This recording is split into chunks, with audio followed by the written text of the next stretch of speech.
दिनै बे फाथैबारियाव बहाय मोनसे मिटिं लाबाय, बेनि उनाव रायमानायाव मोनसे लाबाय, ओमफ्राय दा नैबे आमलाइगुरियाव।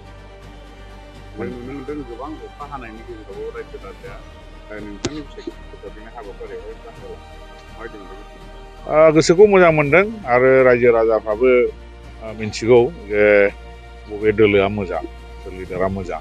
दा बिथां जोंनि लिडारफोर फैदोंमोन, इउजि सार फैदोंमोन, बिथांखौबो रेसपेक्ट खालामो। आरो आंबो बोसोरबायानो जाबाय डिस्ट्रिक्ट आफादगिरि सिनायलायखागौ रायजो राजाफोरजों अनेक गोबावनिफ्राय आंहा मोजां मोनसे रिलेसन दं। ओंखायनो खोनानानै फैदों अखा हाब्लाबो सिनानै आङो दुखु मोनदों, क'क्राझाराव थांनांगौ जादों। थेवबाबो बिथांमोननि जे माने गोसोनि जे देखायनाय प्रेजेन्ट जानानै आं बिराद हेपि आरोखि, कनफिडेन्ट। रायजो राजाखौ माबायदि अनसायनाय मोनदों ना?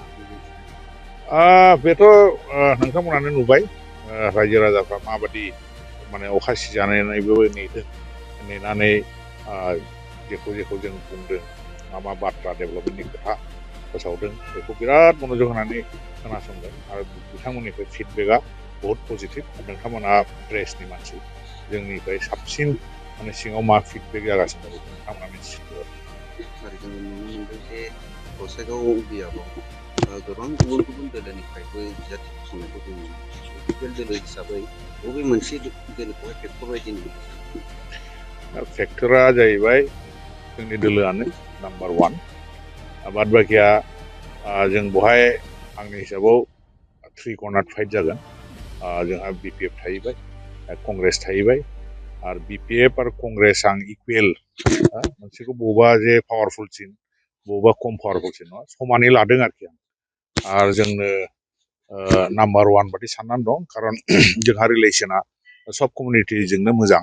दा BPFआ हयथ' बबेबा कमिउनिटिजों मोजां नङा, नोंथांमोना मिथिगौ, खारन बे भटनि मोनसे एलायन्सनि इकुवेसननि खोथा थायो, हिसाब। दा हिसाब मथे नोंथांमोना क्लियार नुदों बबेबा कमिउनिटिया BPFजों गैया।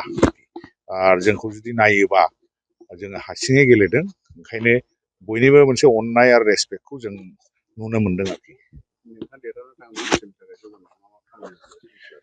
जोंहा खामानि मेला दङ, बिसेसकरि गामि एरियायाव। टाउनफ्रा मथा मथि डेभेलप जाबाय, बिजनेस बारायबाय। दा टाउना सबसमाय प्रिफारेन्स मोनो, ओंखायनो आबहावा नायनांगौ गैया। खिन्थु जोङो दाख्लैनि सरकारसिम, जोंनि सरकार जे दंमोन, प्रमद बर' सारनि सरकार दैदेननायाव जों अनेक प्रजेक्ट लादोंमोन गामि एरियानि पार्मानेन्ट सलिउसन। खारन जोंहा बहुद माने लाइमोन सेंग्राफ्रा बाहेरायाव माइग्रेट जागासिनो दं, लेबार क्लास, बेखौ माने मावनो थांगासिनो दं। जे मोजां खामानिबो नङा, फिसा फिसौ खामानि।